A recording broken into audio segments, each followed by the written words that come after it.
지난 시간에는 Legal AI for Law에 관해서 특히 시장 측면에서 살펴봤는데요. 이걸 설명을 할 걸 그랬어요. 좀 재미난 얘기인데, 당신이 하고 있는 일이 장차 AI에 의해서 기계에 의해서 대체될 확률이 얼마나 되겠느냐라는 이제 조사를 해본 사이트 중에 하나입니다. 재밌는 게 변호사의 경우에 3.5% 확률밖에 안 돼요. 거의 지금 직업이 그대로 유지될 수 있다는 것인데, 그 판단을 위한 요소들이 된 이 질문들하고 재밌습니다. 첫 번째, 뭔가 영리한 해결책을 떠올려야 되는 그런 일이냐, 창의성이 필요하냐는 얘기죠. 변호사는 그런 거죠. 그리고 다른 사람을 좀 개인적으로 도와줘야 되는 그런 일이냐, 그렇죠. 인간의 고통을 다루는 일입니다. 세 번째로, 당신의 일이 좀 여러 가지 요소로 분해되기 쉬운 일이냐, 자동화될 수 있는 그런 것이냐. 변호사 일은 사실은 모든 요소들을 한꺼번에 머릿속에 올려놓고 다 생각을 해봐야 되는 일입니다. 우스갯소리로 아주 경력이 높은 고등법원 판사, 고등부장의 경우에는 사건 기록 위에 손을 올려놓고 눈을 감으면 답이 떠오른다, 뭐 이런 얘기가 있는데, 그 정도 이렇게 통합적인 사고 능력이 필요한 일이죠. 마지막으로, 당신의 일이 어떤 협상을 필요로 하는 일이냐, 사람 상대하는 일이냐. 그렇죠. 그래서 많은 사람들이 우려와는 달리 변호사라는 직장은 상당히 안전한 것으로 드러났습니다. 저는 이제 법률가를 떠나서 교수직을 택한 사람인데, 다행스럽게 교수는 그보다도 더 대체가 어려운 일로 드러났습니다. 판사는 오히려 일반 변호사보다도 좀 창의성이 없어도 된다고 봐서 40% 정도는 인력을 감축해도 좋은 것으로 나와 있는데, 글쎄요, 제가 이제 법원에서 겪어본 바에 따르면 꼭 그렇지도 않은 것 같습니다. 당사자들은 조금이라도 한마디라도 이제 법관이 나의 이야기를 더 들어주길 원하거든요. 그 다음에 이제 문제는 뭐냐면 법률 보조 업무를 하는 패럴리걸들입니다. 이제 변호사를 위한 보조 수단이 상당히 많이 나올 걸로 예상이 되기 때문에 패럴리걸은 그렇게 유망한 직장은 또 아닐 수도 있을 것 같습니다. 제일 대체하기 힘든 업종은 의외로 메이크업 아티스트. 메이크업 아티스트는 사실 고객과 굉장히 친밀감을 유지를 하는 것으로 알고 있는데, 의외죠.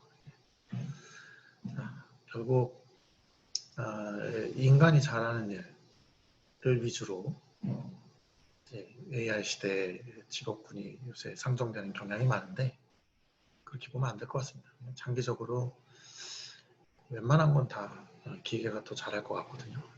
오히려 이걸 반대로 해서 인간이 해줬으면 하고 원하는 일이 무엇인지를 살펴보는 게 더 낫지 않을까 하는 생각이 듭니다.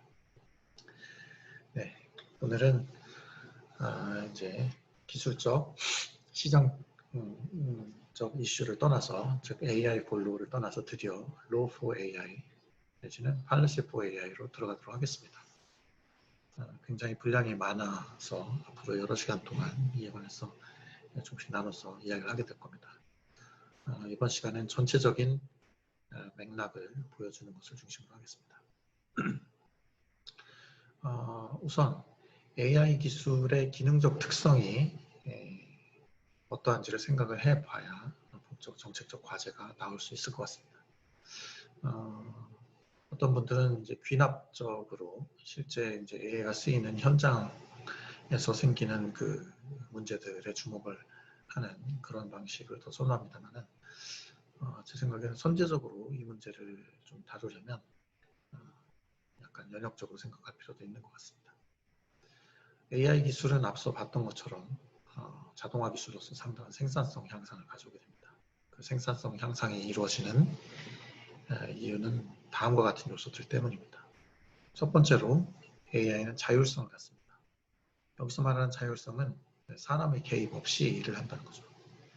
즉 자동화 기술이라는 겁니다. 종전에 기계들이 좀 피지컬한 육체 노동을 자동화했다면 AI 기술은 정신적인 업무, 이제 판단과 의사결정을 자동화하는 데 도움을 주는 그런 기술이라고 했습니다. 또 다른 생산성 향상의 요소는 이제 합리성입니다. 무슨 말이냐? 일을 잘한다는 거죠. 일을 맡겨놓으면 사람만큼, 심지어는 사람보다 더 잘 한다는 겁니다. 그 다음에 세 번째로는 이 AI는 이제 특히 로봇 기술과 결합을 할 때 사람과 상당히 유사한 느낌을 줍니다. 인간과의 유사성, 사람, 아까 봤던 것처럼 이제 사람에게 기대되는 일들이 있기 때문에 AI 기술이 이런 측면에서도 또 새로운 생산성 향상의 요소로 작용을 할 수가 있습니다. 그 밖에 AI 기술이 이제 데이터를 많이 활용을 하다 보니까 IoT 시대에 이제 연결성의 문제도 같이 생기는 경우가 있습니다만 주로는 자율성, 합리성, 유사성이 핵심이라고 했습니다. 문제는 뭐냐면 이러한 생산성 향상을 위한 우수한 특성들이 동시에 이제 법적인 정책적인 문제를 낳는 요소가 되기도 한다는 거죠. 모든 일에는 이제 음양이 있는 거죠. 우선 자율성과 관련해서는 사람이 개입 없이 일을 하다 보니까 특히나 판단과 의사결정 자체에 개입을 하다, 그것을 이제 자동화하는 것이다 보니까 책임을 질 사람이 없어요. 책임을 안 지려고 합니다. 예를 들어서 자율주행차가 이제 많이 발전을 해가지고 이제 자동차의 운행자가 운전석에 앉아서 운전을 안 하고 이제 신문을 보거나 한숨 자고 있었다고 생각해 봅시다. 그런 세상은 곧 올 겁니다. 그러다가 사고가 났다. 자, 그런 경우에 이 자동차 운행자가 책임을 질 것인가? 일단 드는 느낌은 상당한 거부감을 갖겠죠. 이 운전자는 이렇게 얘기할 수도 있습니다. 자기가 얼마나 비싼 돈을 들여서 최고 수준의 자동차를 자율주행차를 샀는데 왜 나한테 책임을 지라고 하느냐. 이거는 이 물건의 이제 하자다 이렇게 얘기를 할 수 있을 겁니다. 그런 식으로 이제 책임에서 벗어나려 하는 일들이 생기겠죠. 안전성에 대한 우려도 있습니다. 초창기엔 특히 있을 수 있습니다. 이게 사람이 개입 안 해도 과연 안전한 것인가? 결국은 사람이 하는 것보다는 안전한 것으로 드러나는 경우가 많겠지만 초기에는 이런 우려들이 생길 거고 이에 대해서 좀 정책적으로 어떤 조치를 취해야 될 여지도 있을 겁니다. 그 다음에 두 번째로는 합리성과 관련된 문제도 있습니다. 일을 잘하는데 뭐가 문제냐? 문제가 생기는 경우가 있을 수 있습니다. 첫 번째는 합리성 격차의 문제입니다. 무슨 말이냐? 계약 거래를 한번 생각해 보죠. A와 B가 거래를 하는데 A는 AI의 도움을 얻고 B는 도움을 얻지 못한다. 과연 그 거래가 공정한 거래라고 할 수 있겠는가? 100이면 100, AI 쓴 쪽이 유리한 거래로 이어질 텐데 라는 이제 생각, 우려들이 있는 거죠. 실제로 이제 미국의 카플란 같은 학자는 장차 AI가 활동하는 주식시장과 증권시장과 AI가 활동하지 않는 시장을 분리해야 되는 거 아니냐 이런 이야기를 하기도 했었습니다. 아직은 이런 일이 현실화된 것은 아닙니다만 충분히 우려할 만한 상황인 거죠. 두 번째 문제는 여기 이제 빠졌습니다만은 너무 합리적이다 보니까 사회에 존재하는 편견을 가감없이 그대로 반영해서 생기는 문제가 있을 수 있습니다. 좀 뭐랄까 정의 이런 요소를 생각을 못하는 거죠. 차별금지 이런 것들. 많이들 이제 들으셨겠지만 알고리즘이 특정 인종이나 특정 성별을 불리하게 차별을 한다. 이런 얘기 들으셨을 겁니다. 예를 들어서 요새 이제 많이 이제 드러나고 있는데 기업체에서 그 신입사원을 뽑을 때 서류 심사 같은 것들 AI를 활용해서 한다 하면은 그 과정에서 특정한 성별, 지역, 인종의 사람들이 불리함을 겪게 되는 일이 생길 수도 있습니다. 왜냐하면 AI는 그 자체로 편견을 가졌다고 할 수 없지만 사회의 편견을 그대로 학습 과정에서 반영할 수 있기 때문에 이런 참 합리성이 아이러니하게도 정의롭지 못한 결과로 이어지는 문제도 있을 수 있습니다. 세 번째로 합리성과 관련된 문제는 이제 이른바 초합리성. 이거는 이제 현재에 있는 문제라기보다는 공상과학 소설과 같은 이야기처럼 들릴 수도 있겠습니다만 이른바 초인공지능, 초지능에 대한 이야기죠. AI가 너무나 능력이 좋아져서 사람의 수준을 훨씬 뛰어넘는다고 할 때 인간이 그것을 컨트롤하지 못한다면 우리 인간이 너무 불안해지는 것 아니냐. 그 AI가 인간을 공격하면 어떡하나. 이런 이야기들이 이제 나오신 거죠. 이거를 그냥 단순한 SF라고 치부하기 어려운 것이 아실로마 프린시플이라고 해서 전 세계 유수한 컴퓨터 공학자들이 모인 자리에서 이러한 AI가 지나치게 발전을 해서 인류에게 존재론적 위험을 가할지도 모른다라는 그런 가정을 그냥 불가능한 것으로 치부해서는 안 된다라는 그런 선언을 한 적도 있습니다. 알 수는 없는 거니까요. 세 번째로 이제 유사성과 관련해서 생기는 문제점은 이제 법적 윤리적 지위와 관련되어 있습니다. 사람과 유사한 것에는 감정이입을 하죠. 사람이 매우 쉽게 합니다. 사람은 감정이입을. 그래서 이런 유사성의 문제를 어떻게 처리할 것인가. 예를 들어서 보스턴 다이내믹스라고 하는 미국의 군수업체가 있습니다. 지금은 손정희가 이제 인수를 했습니다만 소프트뱅크에서 거기서는 이제 군용으로 활용될 가능성이 있는 로봇들을 생산하는데 개와 비슷하게 또는 사람과 비슷하게 이렇게 만들어냅니다. 4족 보행, 2족 보행을 할 수 있도록. 생각보다 이 로봇 기술이 어렵거든요. 로봇 공학자들이 보면 AI 기술은 굉장히 유치하게 느껴질 정도로 오히려 어렵습니다. 어릴 때 걸음마를 배우는데 굉장히 오랜 시간이 걸리죠. 거기엔 다 이유가 있는 겁니다. 아무튼 그런 인간과 유사한 모습을 보이는 그런 로봇도 늘고 또 AI도 늘고 있는데 사람들이 이에 대해서 굉장히 공감을 느끼면서 그 법적 지위를 단순한 물건 이상의 것으로 끌어올려야 되는지 여부에 대한 논의가 생겨나게 됩니다. 아까 말씀드렸던 그 보스턴 다이내믹스 이야기를 왜 꺼냈었냐면 거기서 만든 그 군용 로봇의 이제 안정성을 테스트하기 위해서 옆에서 사람이 막대기로 이렇게 때리거나 발로 차거나 그래도 넘어지지 않고 이제 버티고 있는 모습을 보여줍니다. 근데 그것에 대한 이제 사람들의 반응은 예상할 수 있겠지만 학대하지 말라라는 반응이 주종이었습니다. 자, 그러면 이러한 전체적인 틀을 가지고 하나씩 살펴보도록 하죠.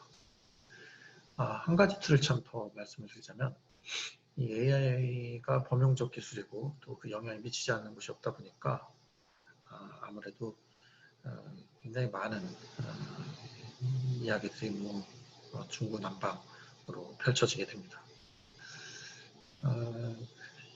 AI 기술이 광범위한 영향이 있고 또 AI 개념을 너무 이제 모호하게 사용을 하다 보니까 단순한 최적화 기술부터 시작을 해가지고 거의 사람과 구별하기 힘든 정도의 수준까지 다 AI라는 말로 포섭돼서 활용이 되고 있으니까요. 따라서 이러한 여러 이제 쟁점들을 우선순위를 매겨서 중요하고 긴급한 것부터 먼저 처리하는 것이 올바른 일입니다. 이게 이제 자원에는 한계가 있으니까요. 그래서 장단기 과제를 구별을 해야 되는데 단기적 과제에 90% 이상의 관심을 기울여야 할 것 같고 장기적 과제는 그래도 1% 이상은 관심을 가져야 되지 않을까 하는 생각입니다. 그래서 단기적 과제는 그냥 단순한 기계 도구로서의 AI, weak AI를 전제로 해서 논의하면 될 것 같습니다. 낮은 정도의 사직 자율성, 유사성, 합리성을 전제로 하는 거죠. 장기적 과제는 이제 인간과 구별하기 힘든 AI, 스트롱 AI, 튜링 테스트를 통과한 AI의 경우는 고도의 자율성과 유사성을 가진 AI입니다. 그 다음에 이제 슈퍼 인텔리전스의 문제도 이제 관심을 가질 필요가 어느 정도 있습니다.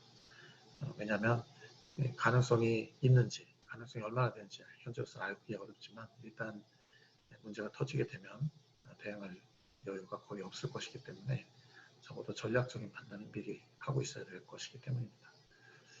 실제로 영국에서는 이제 국비로 옥스퍼드 대학에 연구 지원을 해서 유명한 닉 보스트롬이라고 하는 이제 철학자가, 옥스퍼드의 철학자가 보고서와 책을 출간하게 됐죠. 슈퍼 인텔리전스라는 책이고 현재 우리나라에 번역이 되어서 나와 있습니다. 상당히 재미있으니까 한번 읽어보시면 좋을 것 같습니다.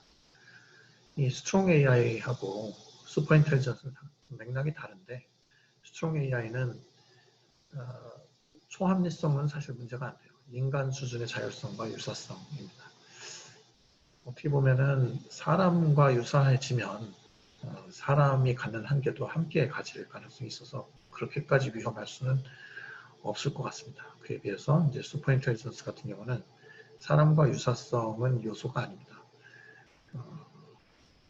엄청난 능력을 갖고 있고 인간의 통제에서 벗어나 있다. 이 점이 포인트가 되는 거죠. 이번 특강에서는 이 장기적 과제까지는 아마도 다루기는 쉽지 않을 것 같고 이 단기적 과제, 도구로서의 AI를 전제로 해서 법적, 정책적 논점들을 검토를 해보려고 합니다.